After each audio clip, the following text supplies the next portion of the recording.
Hello students, this video content is the last and fifth part of the chapter Socialism in Europe and the Russian Revolution, class 9 Social Science History. In this video we will discuss about the Stalinism and collectivization, measures taken by Stalin to solve crisis of grain suppliers,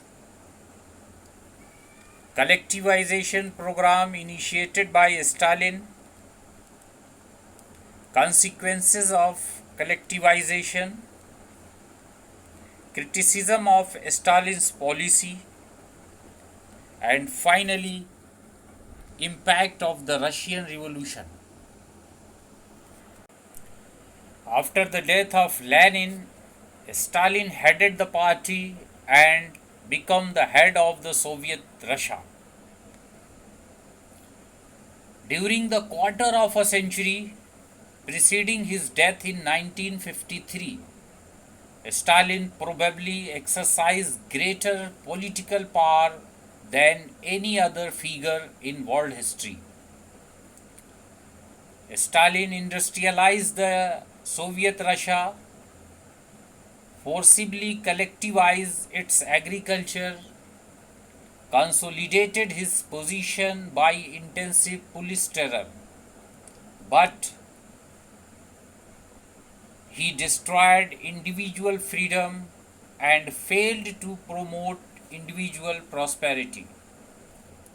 Yet he created a mighty military industrial complex and led the Soviet Russia into a world power. And the process introduced by Stalin in Soviet Russia is known as Stalinism. By 1927-1928, the towns in Soviet Russia were facing an acute problem of grain supplies.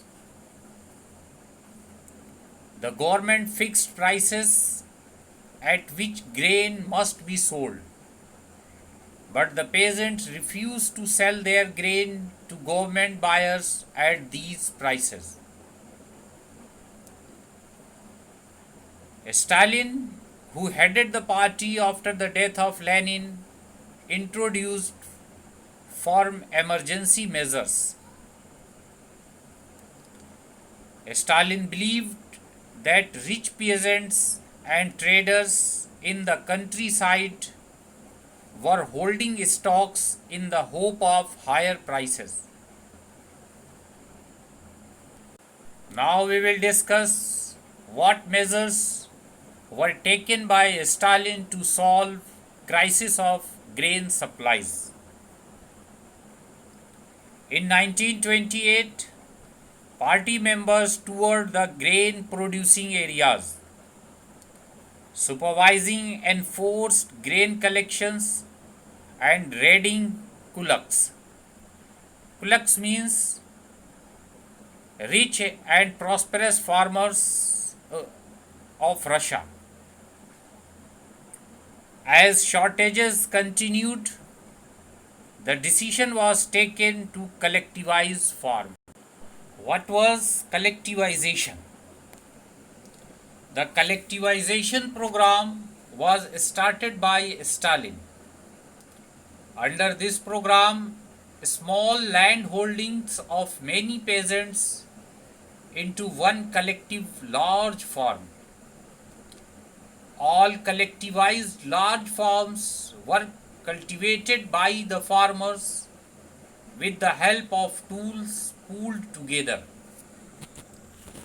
Tractors and other machinery are stored on a special station and shared between several collective farms.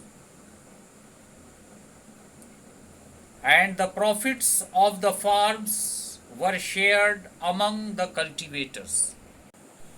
It was argued that grain shortages were partly due to the small size of holdings after 1917.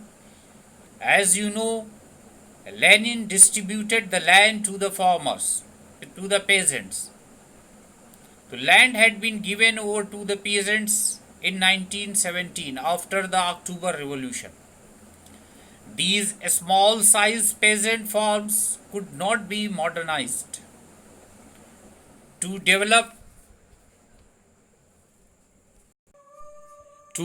modern farms and run them along industrial lines with machinery, it was necessary to eliminate kulaks, take away land from peasants, and establish state controlled large farms. Collectivization program initiated by Stalin, page 44. From 1929, the party forced all peasants to cultivate in collective farms.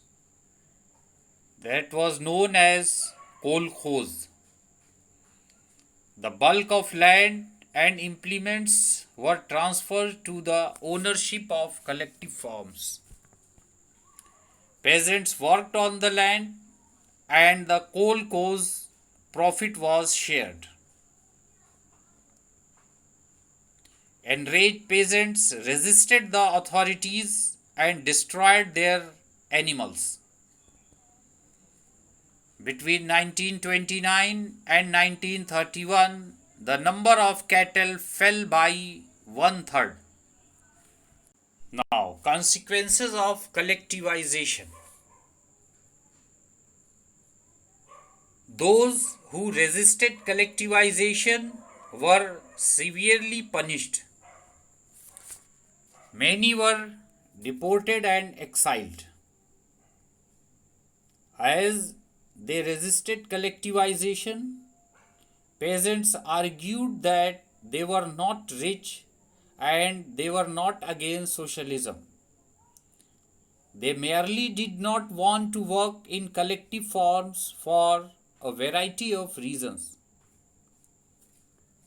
Stalin's government allowed some independent cultivation but treated such cultivators unsympathetically. It was hoped that the goals of collectivization could be achieved voluntarily. When collectivization failed to attract the number of peasants hoped, the government resorted to forceful implementation of the plan. Landless peasants were to be the biggest beneficiaries from collectivization because it promised them an opportunity to take an equal share in labor and its rewards.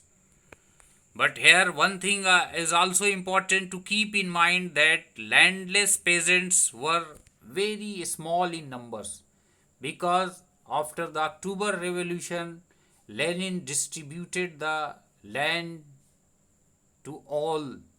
Only few were exceptional, those were landless peasants.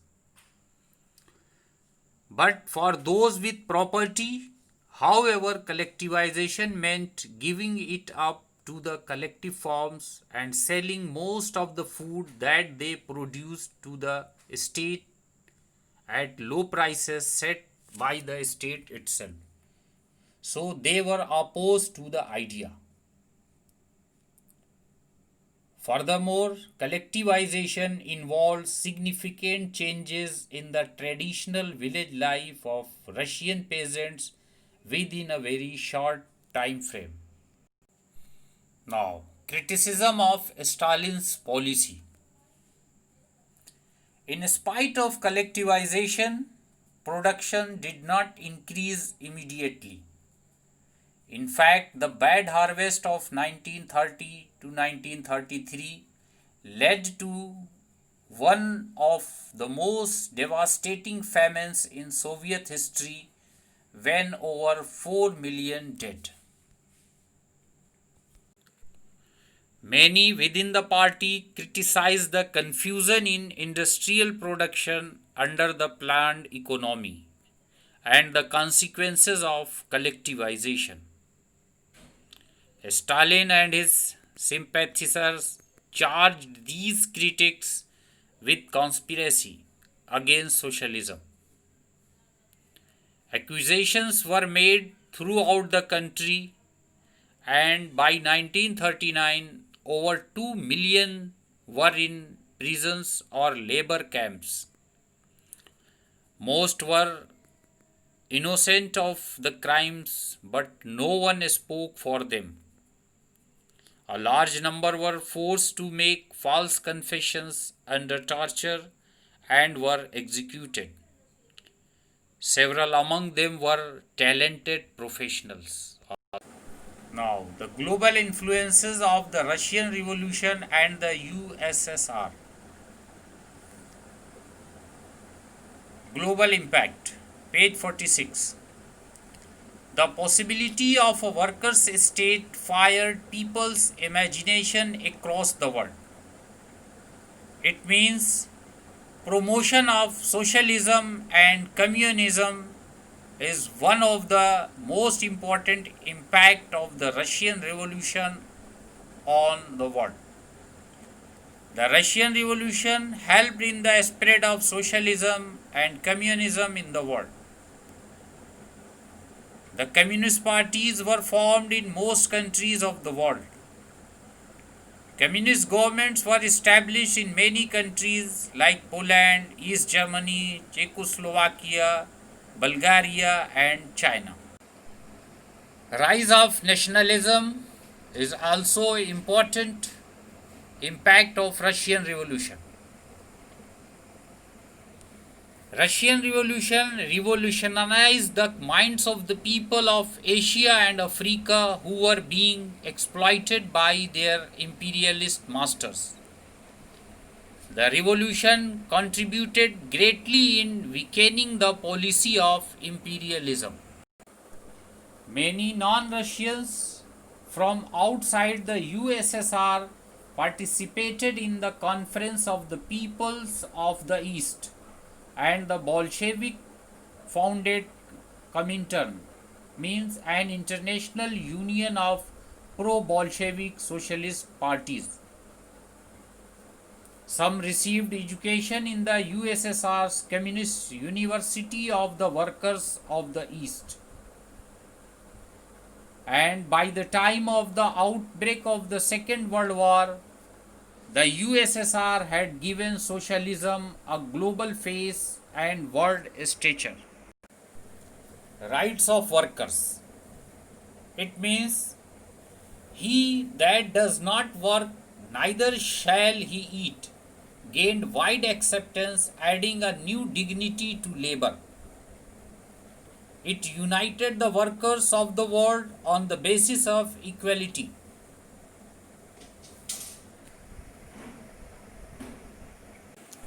The world divided into two blocks, socialist and capitalist. Many countries of the world rallied themselves with one bloc or the other. The rivalry between these two blocks posed a great threat to the world peace for a long time. Soviet Union was the leader of the socialist bloc, whereas United States of America was the leader of capitalist. But after 1991, USSR disintegrate. Now, no doubt, USA is the only superpower in the world. Russian Revolution encouraged a struggle between capitalists and workers. It gave birth to direct struggle between Marxism and capitalism. It so terrified the capitalists of the world that they began to give due attention to the welfare of workers. Now, impact of Russian Revolution on Russia. A backward country had become a great power. Its industries and agriculture had developed. A state denied essential freedom to its citizens. Civil liberties were curbed. Discussion and debate over policies had ceased. But by the end of the 20th century, reputation of the USSR as a socialist country had declined. Map-based questions from this chapter. Locate central powers of the First World War on outline political map of the world. Central powers means Germany, Austria-Hungary, Turkey. And locate allied powers of the First World War on outline political map of the world. Allied powers France, England, Russia and USA. Map based questions asked in two ways in the examination.